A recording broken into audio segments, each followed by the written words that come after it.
Nama pedang ini Naga Puspa.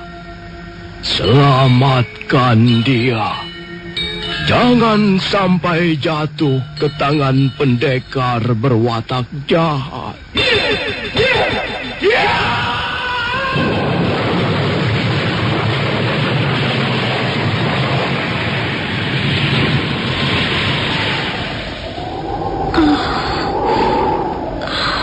Kakang Kamandanu, kau masih juga tidak percaya bahwa aku mencintaimu. Mesin, maafkan aku, Mesin. Mesin, Mesin.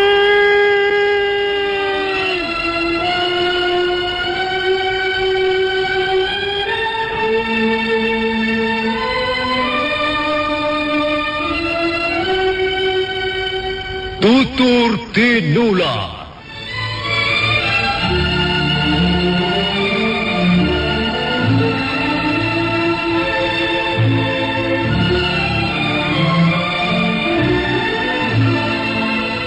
Sebuah sandiwara radio serial, produksi Sanggar Cerita dan teater Sanggar Prativi. Sebuah kisah dengan latar belakang sejarah runtuhnya Singasari dan berdirinya Kerajaan Majapahit.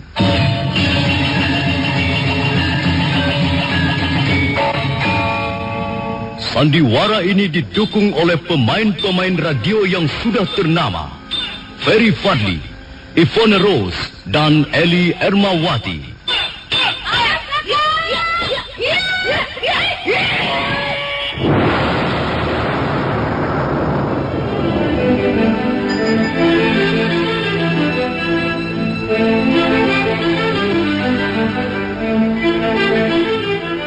Naskah disusun dan diolah oleh S. Tijab. Hiasan musik dan sutradara C. Ispriyonoka. Kali ini mengetengahkan episode ke-7 dengan judul Mata Air di Tanah Gersang.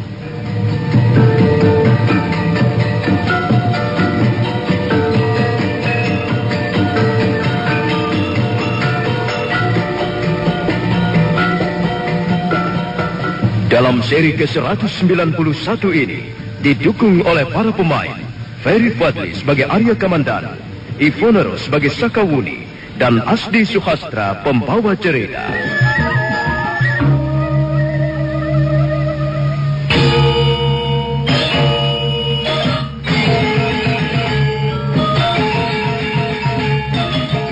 Sakawuni mengaburkan kudanya meninggalkan batas desa Kamirahan. Setelah memasuki desa Kadangdangan, dia membelokkan arah kudanya ke sebelah timur. Dan sekarang dia mulai menyusuri tepian sungai Brantas. Dari jauh kelihatan puncak Candi Simping diselimuti kabut tipis. Perjalanan mereka ternyata tidak terlalu mulus. Kadangkala mereka terpaksa berhenti karena harus melewati semak-semak belukar. Menjelang tengah hari, mereka tiba di sungai Kedung Songo. Kita istirahat dulu, Kamandanu. Iya, aku sudah lelah sekali. Kita akan mencari tempat yang nyaman untuk istirahat. Ayo, turunlah. Kaki kananku, aduh. Ada apa dengan kakimu? Kaki kananku seperti mati rasa. Dan lambung kiriku, aduh, sakitnya bukan main. Panas sekali rasanya. Barangkali kita tidak bisa melanjutkan perjalanan hari ini. Kita harus mencari tempat yang aman untuk menginap. Apakah desa Tanibala masih cukup jauh, Sakawuni? Ya, masih cukup jauh. Kau lihat saja lereng Gunung Bromo itu. Mungkin 2 hari lagi kita baru akan tiba di sana. Kalau begitu, mengapa kita harus banyak istirahat? Kalau kau tidak sedang dalam keadaan terluka, kita bisa jalan terus. Aku tidak ingin lukamu bertambah parah karena kita terlalu memaksakan diri. Sudahlah, Kamandanu. Ayo, kita mencari tempat untuk bermalam. Ayolah, Sakawuni. Tapi jangan terlalu cepat jalannya. Kau jangan khawatir. Aku tahu bagaimana seharusnya memperlakukan orang yang sedang sakit. Aku pun pernah sakit. Dan kakekku selalu memperlakukan diriku dengan baik selama aku sakit. Ayolah, ayo, kau akan kupapa. Tidak usah, Sakauni. Aku bisa berjalan sendiri kok. Kau jangan keras kepala, Kamandanu. Kau harus bisa menyadari keadaanmu. Keras kepala hanya akan merugikan dirimu sendiri. Ayolah, kau malu ya berjalan dengan kupapa? Bukan begitu. Aku tidak ingin selalu merepotkanmu. Kenyataannya, kau memang sangat merepotkan aku. Ayolah, kalau bandel, kau justru akan kutinggal sendirian di tempat ini. Biar dicaplok macan sekalian.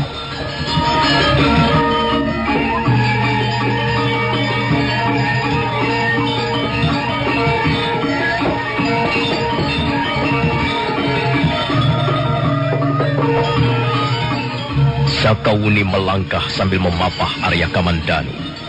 Sementara itu Arya Kamandanu berjalan setapak demi setapak, sambil tangan kanannya berkayut di pundak gadis itu.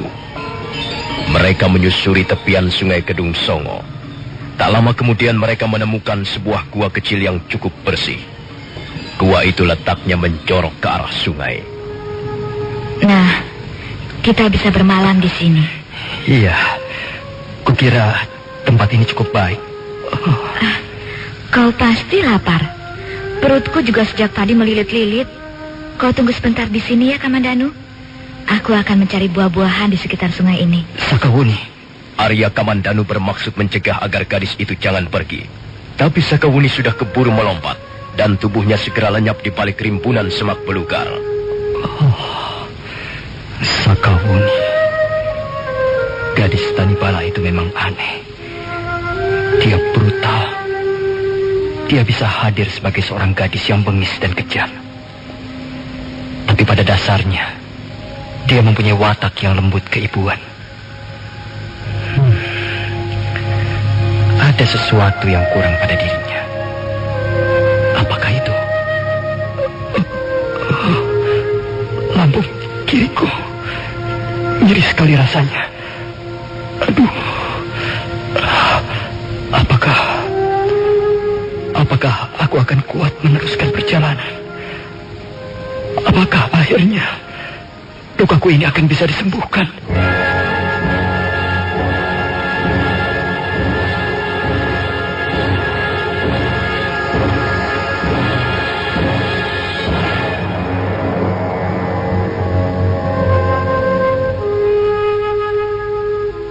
Kamandanu?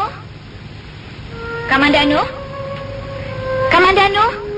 Lihat, Kamandanu. Aku mendapat buah-buahan yang manis dan segar sekali rasanya. Lihat. Tahukah kau apa nama buah-buahan ini? Kamandanu? Ada apa denganmu, Kamandanu? Apa yang terjadi? Kamandanu memang kelihatannya seperti sedang duduk. Wajahnya diletakkan di atas dua belah lututnya yang tertekuk ke atas. Tapi dia masih juga diam saja, walaupun Sakawuni mengajaknya berbicara berulang kali. Mendadak Sakawuni menyentuh tubuhnya, dan Arya Kamandanu tergulir ke samping.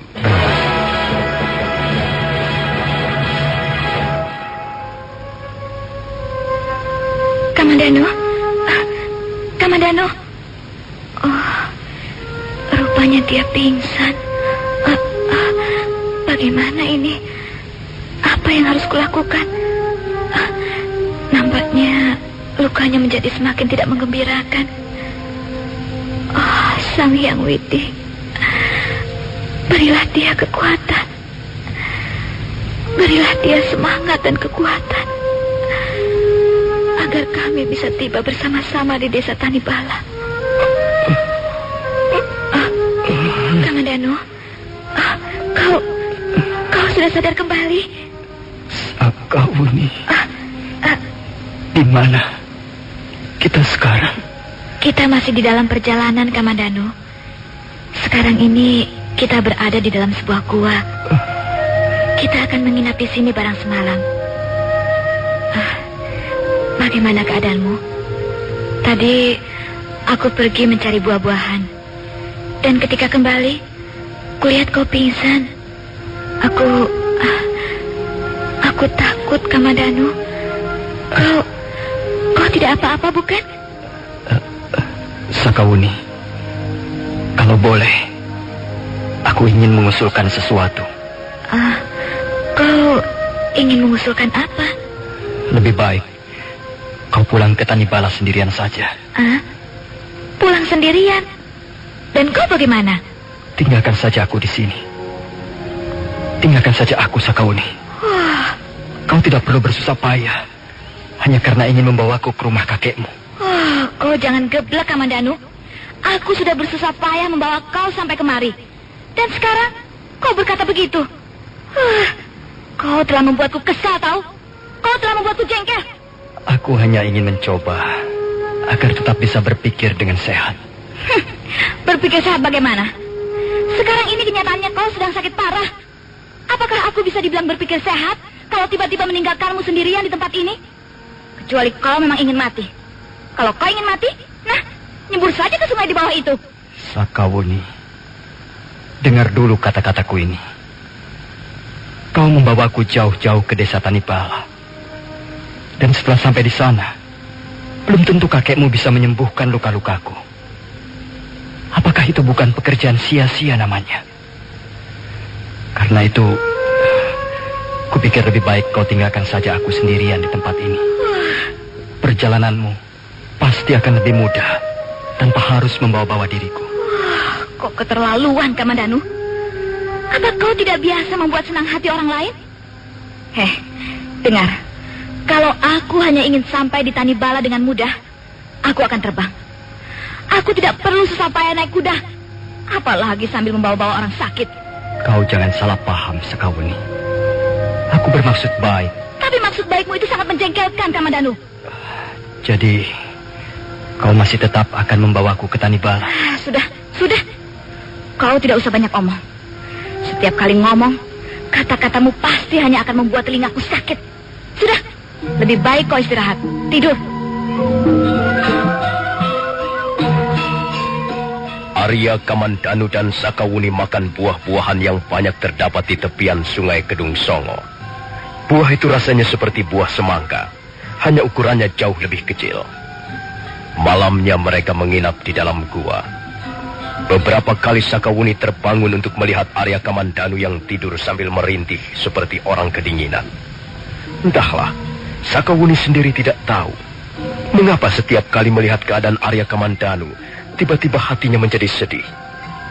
Dia lalu teringat kata-kata Nyai Tumpak Seti. Benarkah dia mencintai laki-laki ini? Apakah cinta itu sebenarnya? Apakah cinta harus selalu disertai rasa cemburu? Apakah cinta itu harus selalu ingin memiliki? Apakah cinta bisa menjanjikan kebahagiaan manusia? Pertanyaan-pertanyaan seperti itu timbul tenggelam di atas permukaan pikirannya. Dan Sakawuni tidak mampu menemukan jawaban-jawabannya. Akhirnya dia lelah. Dan akhirnya dia tertidur. Dan akhirnya dia tidur dalam bermimpi.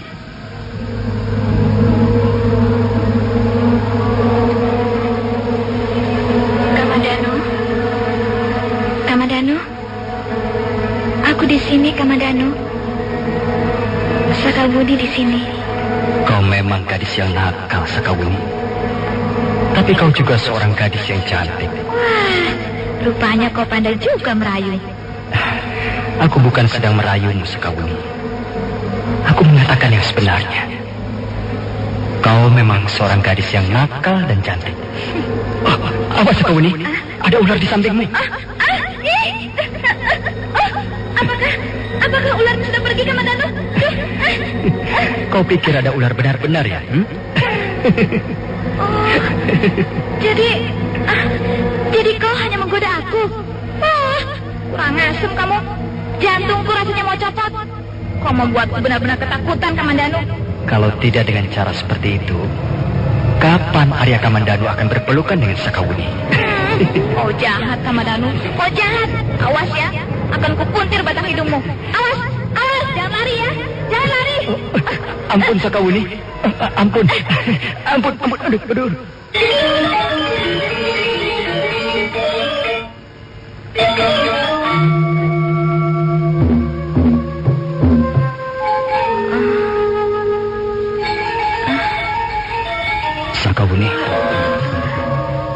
kelihatan gelisah dalam tidurmu? Aku rupanya baru saja bermimpi. Mimpi apa? Mimpi dikejar-kejar hantu. Rupanya gua kecil ini ada hantunya. Ayolah, Kamandanu. Kita tinggalkan saja tempat ini. Kulihat kau sudah agak lebih segar sekarang. Bagaimana? Kau siap meneruskan perjalanan? Terserah kau saja, Sakawuni. Aku orang sakit. Dimanapun juga orang sakit harus menurut pada orang yang sehat.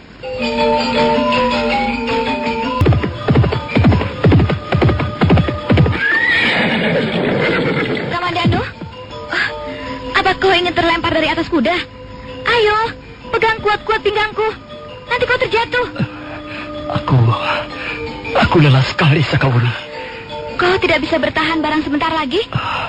Aku lelah sekali. Rasanya aku tidak kuat lagi, Sakawuni. Tangan-tanganku seperti mati rasa dan pandangan mataku agak gelap. Tapi kita tidak bisa istirahat di sini, Kamandanu. Kau tahan sebentar lagi. Di depan itu ada sebuah candi. Namanya Candi Jajahu. Kita bisa istirahat di sana. Tahan sebentar lagi, Kamandanu. Baiklah, Sakawuni. Aku akan berusaha bertahan. Nah, sekarang begini saja. Kau pindah ke depan. Tidak usah, Sakawuni. Aku di belakang saja. Ayolah, kita teruskan lagi perjalanan. Kau yakin tidak akan jatuh dari atas kuda? Aku akan berusaha agar tidak jatuh. Ayolah, nanti keburu gelap. Iya, baiklah. Cepat kau pegang kuat-kuat pinggangku. Nah, begitu. Hiya, hiya, hiya, hiya. Hari telah menjadi malam ketika kuda yang mereka tunggangi memasuki halaman Candi Jajahu. Ukuran candi itu sedikit lebih besar dibandingkan dengan Candi Lawang Wentar. Sakawuni kembali menjadi kebingungan. Arya Kamandanu pingsan ketika dia berusaha memapahnya menaiki tangga candi. Gadis itu kemudian dengan susah payah berusaha menggendong Arya Kamandanu memasuki ruangan candi. Dia pingsan lagi. Apa yang harus kulakukan sekarang? Apakah dia akan sanggup bertahan sampai ke Tanibala?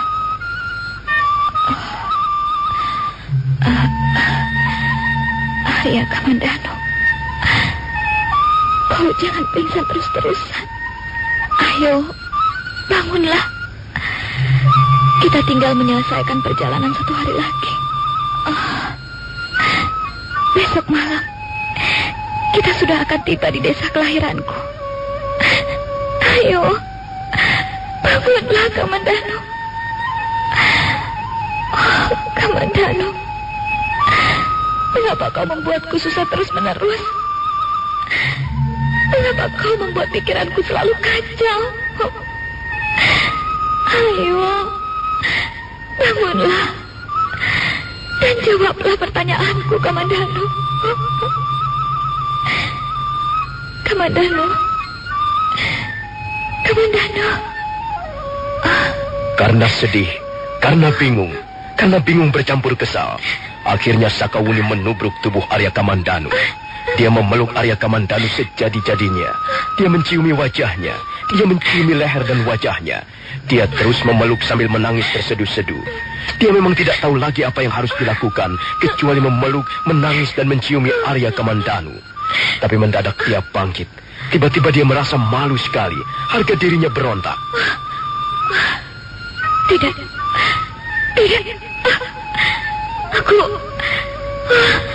Aku tidak boleh berbuat sehina ini. Dia bukan apa-apaku. Dia hanya seorang laki-laki yang kutemui di tengah perjalanan. Aku belum benar-benar mengenalnya dengan baik.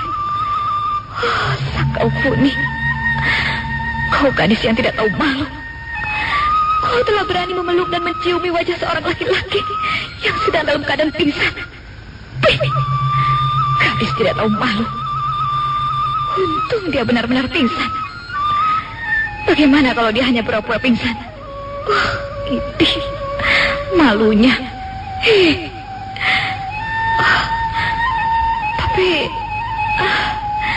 Tapi dia benar-benar pingsan. Dia tidak mungkin hanya pura-pura pingsan. Dia nampaknya lelah sekali. Lihat, wajahnya pucat sekali.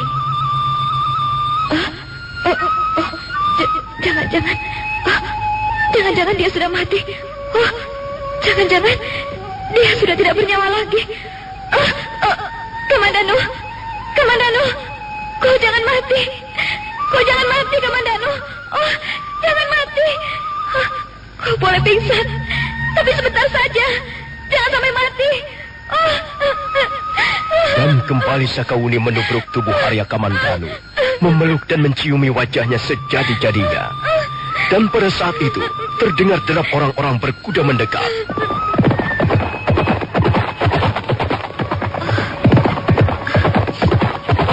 Ada orang-orang yang berkuda di sekitar tempat ini. Siapa mereka itu? Jangan-jangan mereka sekelompok orang jahat. Kamandanu masih belum sadar juga. Tapi aku harus tahu siapa mereka. Sakawuni segera melompat dari ruangan Candi Jajahu. Sebentar kemudian tubuhnya lenyap di balik kegelapan malam.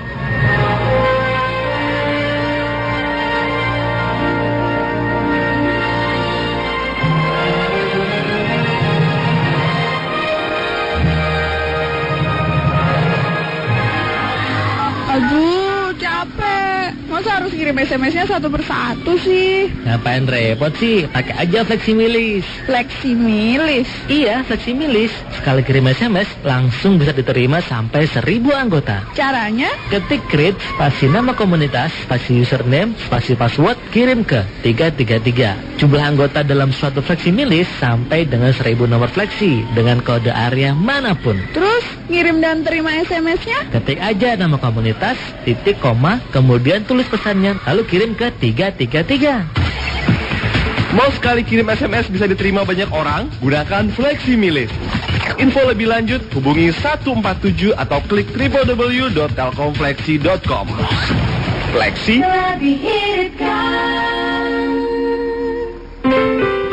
Sebagai warga negara yang baik, jadilah warga negara yang taat membayar pajak. Orang bijak taat bayar pajak. Pajak merupakan kewajiban bagi masyarakat Indonesia untuk menunjang pembangunan bangsa Indonesia.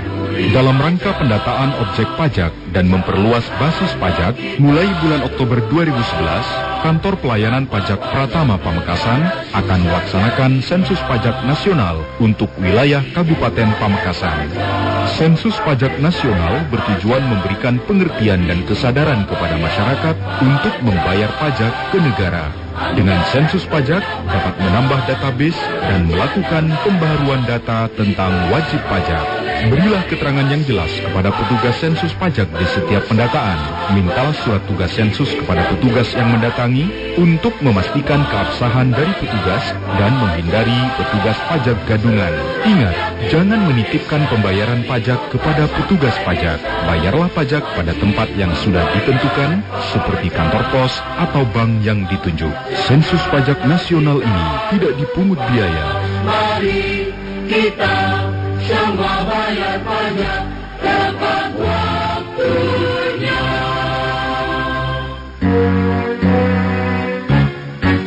Aku mencintaimu, selalu mendekatmu. Kau mengerti hatiku, kau semangatku. 1033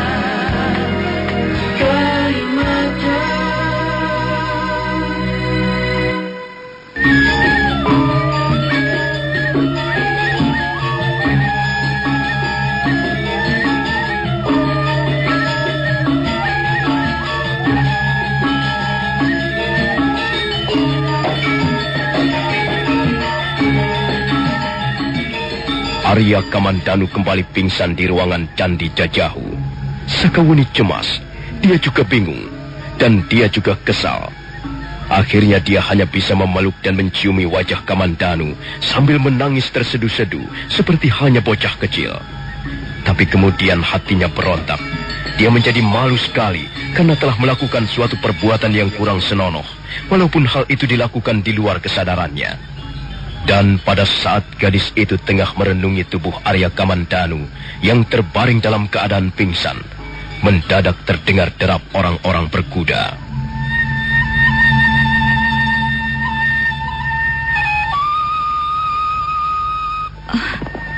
Ada orang-orang berkuda menuju kemari. Mereka berkuda mondar-mandir di sekitar tempat ini. Siapa mereka itu? Apa yang mereka cari? Jangan-jangan mereka sekelompok orang jahat yang ingin merampok. Kamandanu masih belum juga sadar. Aku tidak sampai hati meninggalkannya sendirian di tempat ini.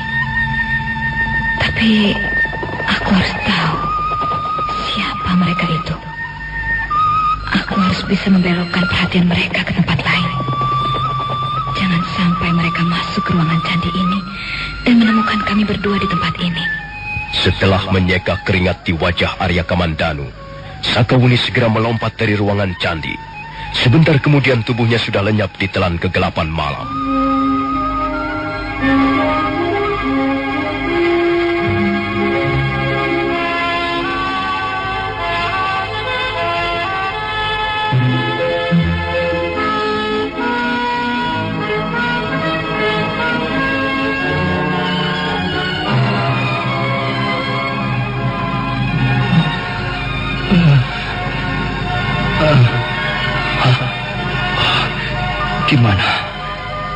Di mana aku sekarang ini?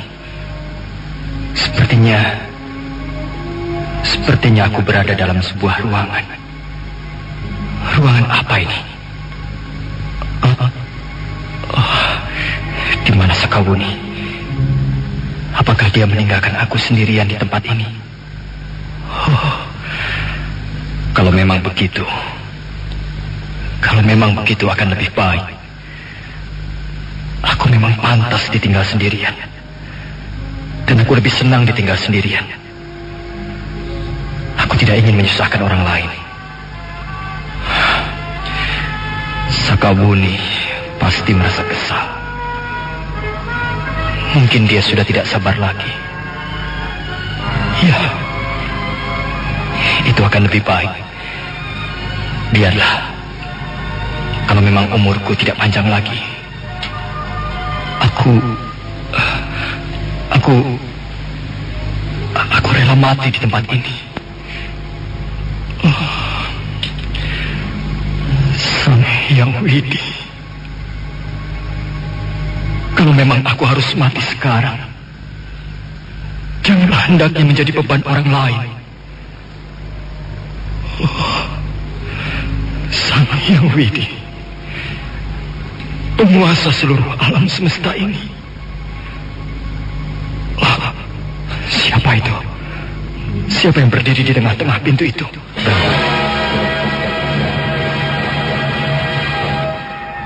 Kamandanu.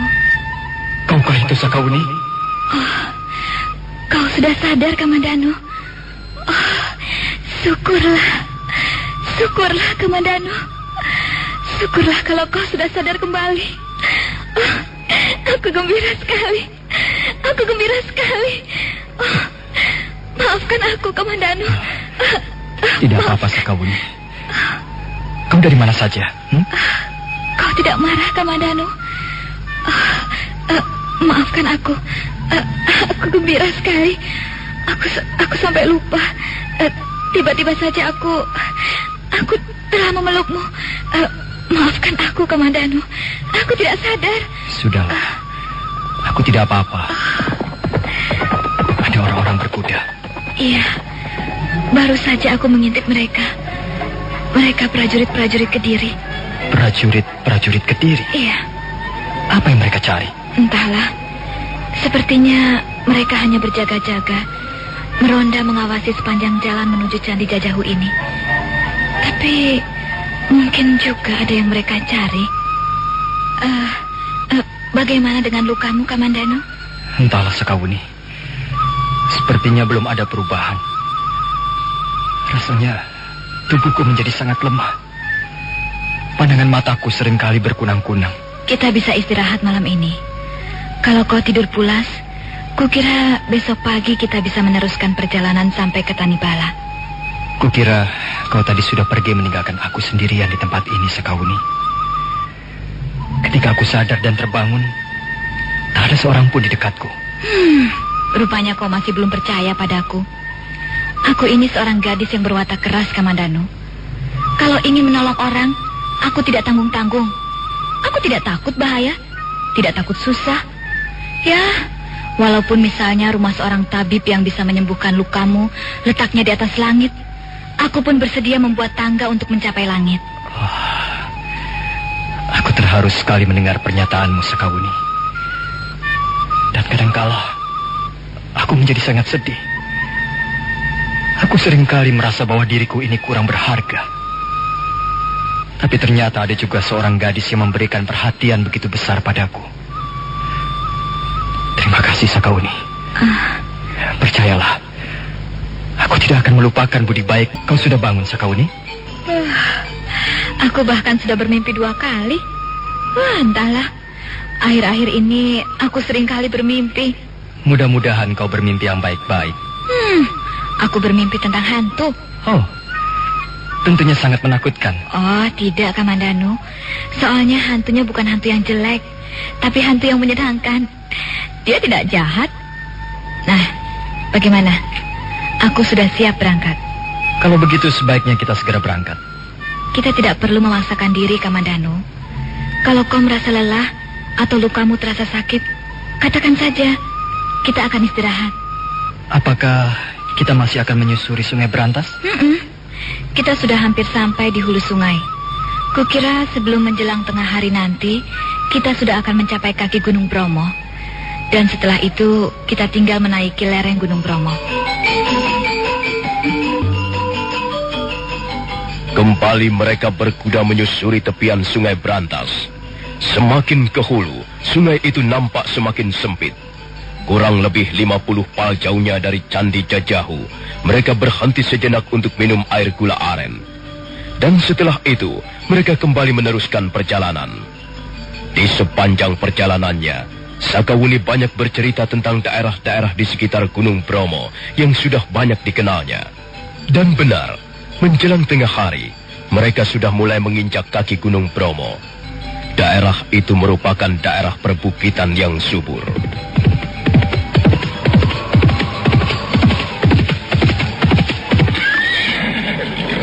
Kamandanu, sekarang kita telah sampai di kaki Gunung Bromo. Coba lihat, kau ikuti arah telunjukku ini.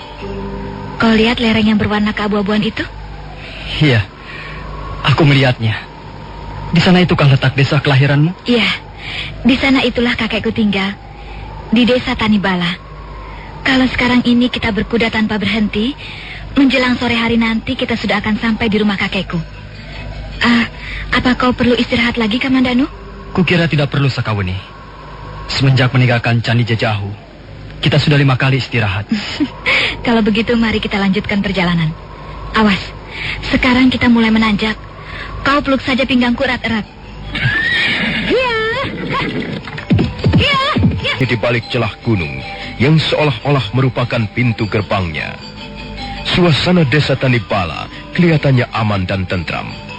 Sawah, ladang ataupun tegalan nampaknya digarap dengan baik. Tanaman tumbuh dengan subur. Rumah-rumah penduduk masih jarang, tapi kelihatannya warga desa cukup ramah. Hari telah menjadi senja ketika nampak seorang laki-laki memacu kudanya melewati pematang-pematang sawah.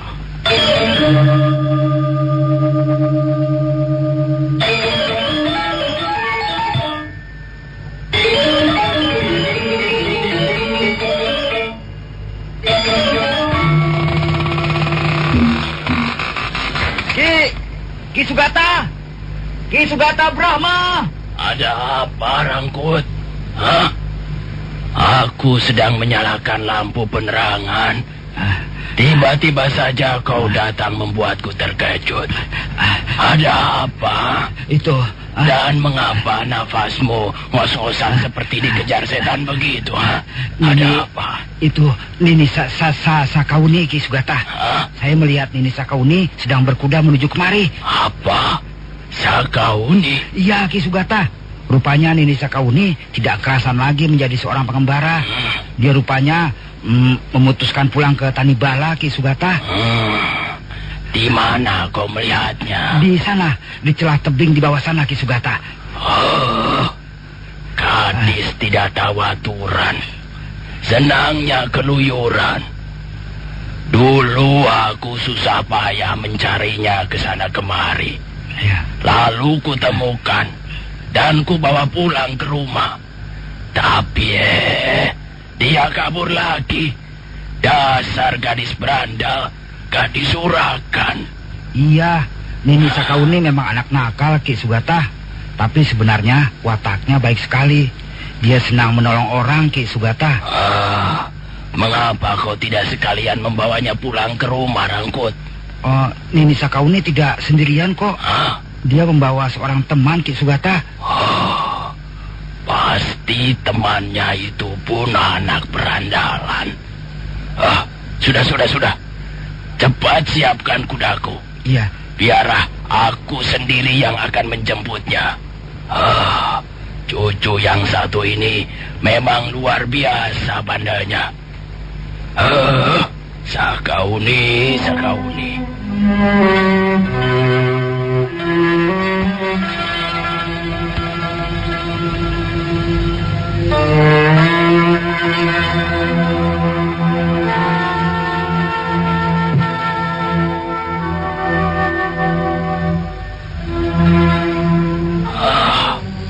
Kau ini memang keterlaluan, Uni. Mengapa kau tidak seperti gadis-gadis yang lain itu, ha? Lihat saja mereka. Lihat. Mereka tidak pernah pergi kemana-mana. Dan mereka rajin membantu orang tuanya di rumah. Tidak seperti kau. Keluyuran kemana-mana. Dan sekarang pulang membawa seorang laki-laki. Aku memang tidak sama dengan mereka, Kek. Aku lain. Kalau sama dengan mereka, namanya bukan Sakauni, Kek. Nah. Sekarang kau lebih pandai lagi berbicara. Kau memang tidak sama dengan mereka. Kau bandel. Kau gadis yang tidak tahu aturan. Aku tidak pernah melakukan hal-hal yang buruk dan memalukan, Kek. Mana aku, kakekmu ini tahu. Kau pergi tak ada ujung pangkalnya. Kau bisa berbuat apa saja di luar sana tanpa sepengetahuanku. Kakek tidak usah khawatir. Semua perbuatan dan kelakuanku bisa dipertanggungjawabkan. Aku tidak akan membuat malu dan mencemarkan nama baikmu. Bagaimana kau bisa berkata begitu? Sekarang ini saja aku sudah malu sekali. Malu. Sedangkan kau pergi tanpa tujuan saja. Aku sudah malu. Orang-orang pada bertanya padaku, kemana Sakauni Ki Sugata Brahma? Kemana cucumu yang manis dan nakal itu? Nah, aku bisa menjawab apa coba? Menjawab apa? Dan sekarang tiba-tiba kau pulang dengan membawa seorang laki-laki. Aku malu sekali, Wuni. Malu. Perbuatanmu ini pasti akan menjadi kuncingan warga desa Tanibala. Biar saja mereka itu, Kek. Yang penting kan aku tidak berbuat jahat. Tidak bisa begitu, Wuni. Kalau kita hidup bermasyarakat, kita juga harus memikirkan orang-orang lain. Kita harus menghargai adat dan tata cara.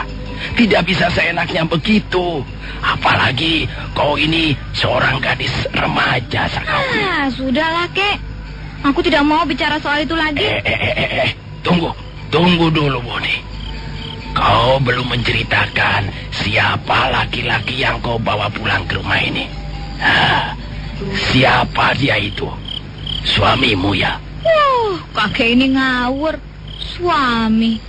Aku belum menjadi gadis yang gila, Kek. Dia itu temanku, teman di seperjalanan. Aku tidak percaya. Kalau hanya sekedar berteman, tentu ada batas-batasnya. Tidak bisa terlalu akrab. Kau sendiri yang akan rugi, Wuni. Kecuali kalian sudah menjadi suami istri. Kakek ini terlalu kolot. Masa hanya ingin berteman saja? Harus ada peraturannya macam-macam. Yang penting kami berteman secara baik, Kek. Kami tidak melanggar batas-batas kesopanan. Kami hanya berteman secara biasa. Ya. Dan aku akan berteman dengan siapa saja, Kek. Tentu saja yang kuanggap cocok. Nah, kebetulan temanku ini seorang laki-laki. Tapi Wuni, pendapat seperti itu di zaman sekarang ini belum bisa diterima. Tidak umum. Biarkan saja, Kek. Orang-orang itu seringkali usil. Oh ya, Kek. Bagaimana keadaan temanku itu? Apakah luka-lukanya cukup parah, Kek? Entahlah. Aku belum memeriksa luka-lukanya. Sugata, dia sudah sadar kembali, Kek. Nampaknya keadaannya sangat payah, Ki Sugata. Tolonglah dia, Kek. Tolonglah temanku itu. Kakek bisa menolongnya, kan? Kakek bisa menyembuhkannya, kan? Tolonglah, Kek. Kasihan dia. Sudah. Kau jangan cerewet. Ayo, kita lihat. Wuni. Kau ini bikin masalah saja. Ki Sugata Brahma melangkah meninggalkan ruang tengah. Sakawuni dan Rangkut mengikuti di belakangnya. Setelah sampai di halaman, Ki Sugata Brahma berhenti sejenak. Kalian tunggu saja di luar. Aku akan memeriksa luka-lukanya. Kemudian orang tua itu meneruskan langkahnya menuju ruang tidur Rangkut yang terletak di gandok samping. Disitulah Arya Kamandanu ditempatkan untuk sementara. Tubuh Ki Sugata Brahma segera lenyap di balik pintu gandok samping.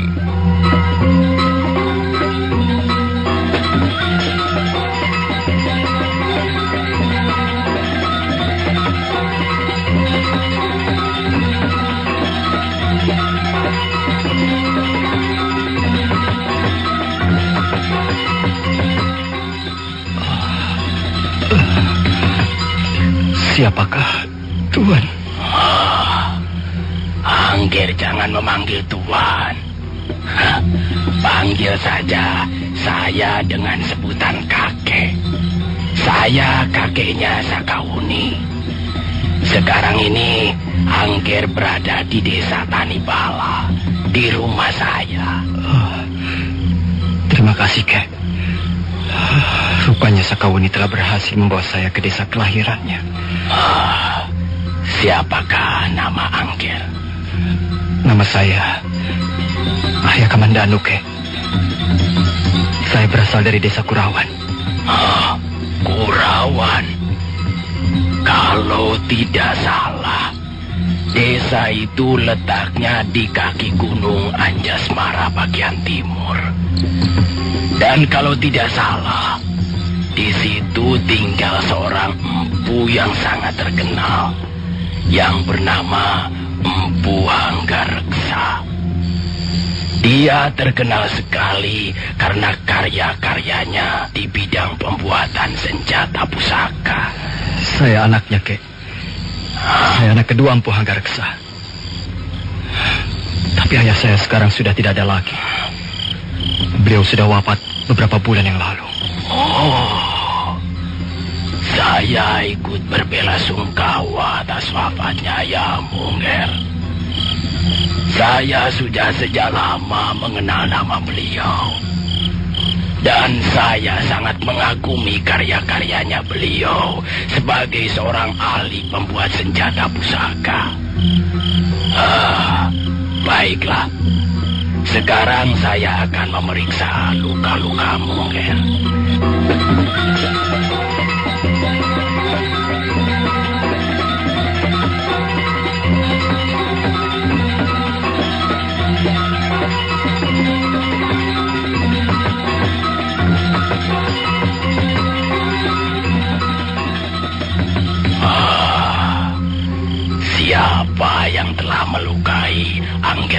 Kamandanu?